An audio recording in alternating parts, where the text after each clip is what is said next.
Year, both the chilly winter winds and the already subpar Chicago Cubs. And so this is for my Chicago friends like me.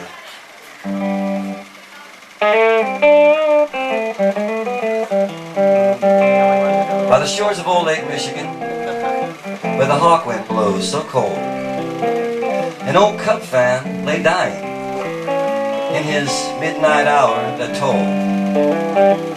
Round his bed his friends had all gathered. They knew his time was short, and on his head they placed the bright blue cap from his all-time favorite sport. He said, "It's late and it's getting dark in here, and I know it's time to go. But before I leave the lineup, there's just one thing I'd like to know.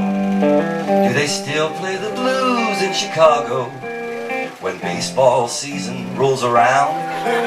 When the snow melts away, do the Cubbies still play in their ivory-covered burial ground? When I was a boy, they were my pride and joy, but now they only bring fatigue to the land of the brave, the home of the free. They're the doormat of the National League." You know, the law of averages says anything will happen that can. But the year the Cubs last won a National League pennant was the year we dropped the bomb on Japan. The Cubs made me a criminal. Yeah, that's right. They stole my youth from me. I'd forsake my teachers to go sit in the bleachers in flagrant truancy. One thing led to another. Soon I discovered gambling, alcohol, and dope. Football, hockey, lacrosse, but what do you expect when you raise up a young boy's hopes and then just crush him like so many paper beer cups, year after year after year, after year after year after year after year after year, until those hopes are just so much popcorn for the pigeons to eat beneath the L tracks. He said, "You know, I'll never see Wrigley Field anymore before my eternal rest. But if you get your scorecard and you give me a pencil, I'll give you my last request."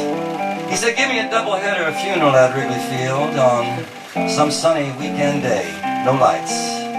Have the organ play the national anthem, and then a little na-na-na, hey-hey-hey, goodbye.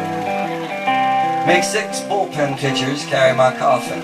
Have 6 groundkeepers clear my path. Have the umpires bark me out at every base in all their holy wrath. It's a beautiful day for a funeral.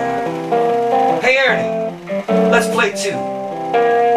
Somebody go get Harry Carey to come back and conduct just one more interview. Have the Cubbies run right out into the middle of the field. Have Keith Moreland drop a routine fly. Give everybody 2 bags of peanuts and a frosty malt, and I'll be ready to die. Build a big fire out of you Louisville Slugger baseball bats on home plate and toss my coffin in. Let the ashes blow in the beautiful snow from the prevailing 30-mile-an-hour southwest wind. When my last remains go flying over the left field wall, we'll bid the bleacher bums adieu, and I will come to my final resting place out on Waveland Avenue. The dying man's friends told him to stop it. They said, "Cut it out, that's an awful shame." He said, "Don't cry, we'll meet by and by near the Heavenly Hall of Fame." He said, "I've got season tickets to watch the Angels now, and that's just what I'm gonna do. But it's you, the living, that are stuck here with the Cubs, so it's me that feels sorry for you." He said, I'll play me that Lonesome Losers tune. You know, the one I like the best." And then he closed his eyes and he slipped away. And what we got here is a dying Cubs fan's last request. Do they still play the blues in Chicago when baseball season rolls around?